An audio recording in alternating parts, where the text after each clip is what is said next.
नमस्कार दोस्तों, इंजीनियर भारत में आपका एक बार फिर से स्वागत है। और आज की इस वीडियो में हम बात करने वाले हैं स्मार्ट एंड सुपर 4 kVA के MPPT टाइप के सोलर इन्वर्टर के बारे में और एप्रो कंपनी के 3750 VA के MPPT टाइप के सोलर इन्वर्टर के बारे में। दोनों में से कौन सा आपको लेना चाहिए और कौन से में क्या खास है, इसी बारे में ये वीडियो होने वाला है, तो वीडियो को लास्ट तक का जरूर देखें।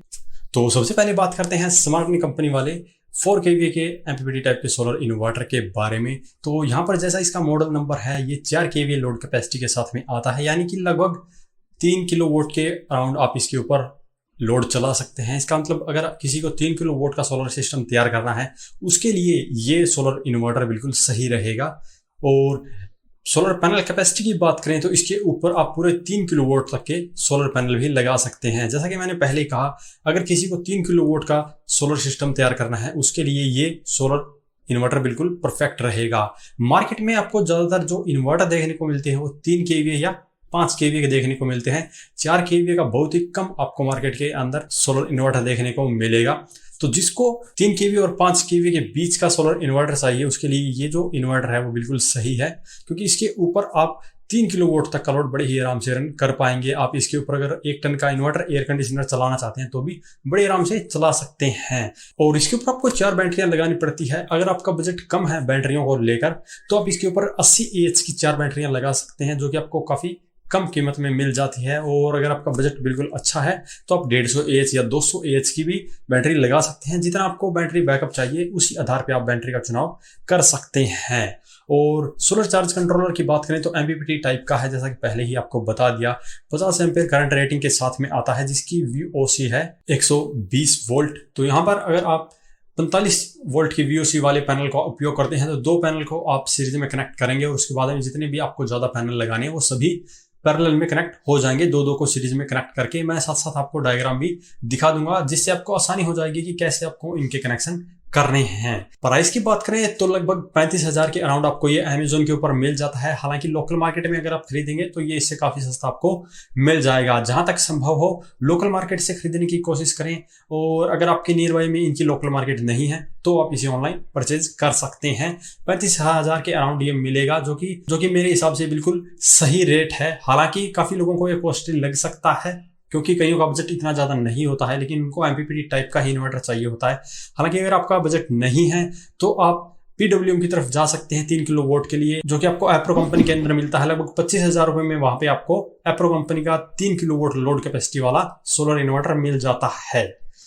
तो यहाँ पर दूसरा बात करते हैं हम एप्रो कंपनी के MPPT टाइप के सोलर इन्वर्टर की। जैसा कि हमने पहले आपको बताया था, ये 3750 मॉडल है। तो इसके ऊपर आप कंप्लीट 3 किलोवाट तक का लोड रन कर सकते हैं। ये भी सोलर इन्वर्टर आप 3 किलोवाट के सोलर सिस्टम के लिए यूज कर सकते हैं। और सोलर पैनल कैपेसिटी की बात करें तो आप इसके ऊपर 3840 वोल्ट तक के पैनल लगा सकते हैं, जो कि स्मार्ट कंपनी वाले से कहीं ज्यादा है। तो यहाँ पर सोलर इन्वर्टर का उपयोग हम सोलर पैनल लगाने के लिए ही करते हैं। जिसको ज्यादा पैनल लगाने हैं उसके लिए एप्रो कंपनी वाला मैं प्रेफर करूंगा कि एप्रो कंपनी वाला ही खरीदें। अगर आपको एप्रो कंपनी वाला नहीं मिलता है तो आप स्मार्ट कंपनी वाला भी खरीद सकते हैं। एप्रो कंपनी वाले की जो VOC है वो भी स्मार्ट कंपनी वाले से काफी ज्यादा है, लगभग 180 वोल्ट के करीब इसकी VOC है। तो यहाँ पर आप 3 पैनल तक को भी आप सीरीज में कनेक्ट करके लगा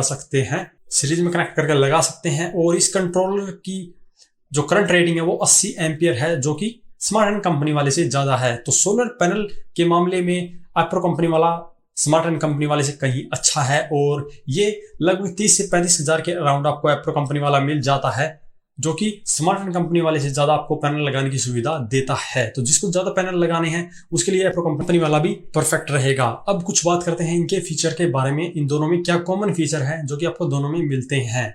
तो सबसे पहले दोनों ही प्योर साइन वेव आउटपुट वाले इन्वर्टर है। दोनों के ऊपर 2 साल की आपको वारंटी मिलती है। दोनों के अंदर आपको MCB की प्रोटेक्शन देखने को मिलती है। MCB यहाँ पर DC और AC दोनों सप्लाई के लिए यूज की गई है। और यहाँ पर डिस्प्ले दी गई है दोनों के ऊपर, और डिस्प्ले के ऊपर काफी पैरामीटर दिए जाते हैं, जैसे कि बैटरी वोल्टेज, सोलर पैनल से आने वाली वोल्टेज, करंट कितना लोड चल रहा है।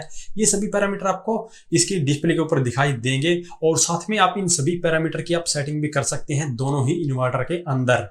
और इसके अलावा इनके अंदर हाइब्रिड चार्जिंग है। काफ़ी लोगों के ये सवाल रहते हैं कि अगर हम सोलर पैनल का उपयोग सोलर इन्वर्टर में नहीं करेंगे तो क्या वो मेंस सप्लाई से वो चार्ज हो जाएंगे? तो बिल्कुल हो जाएंगे। ये दोनों इन्वर्टर मेंस सप्लाई से यानी कि ग्रिड की सप्लाई से चार्ज कर देंगे आपकी बैटरी को।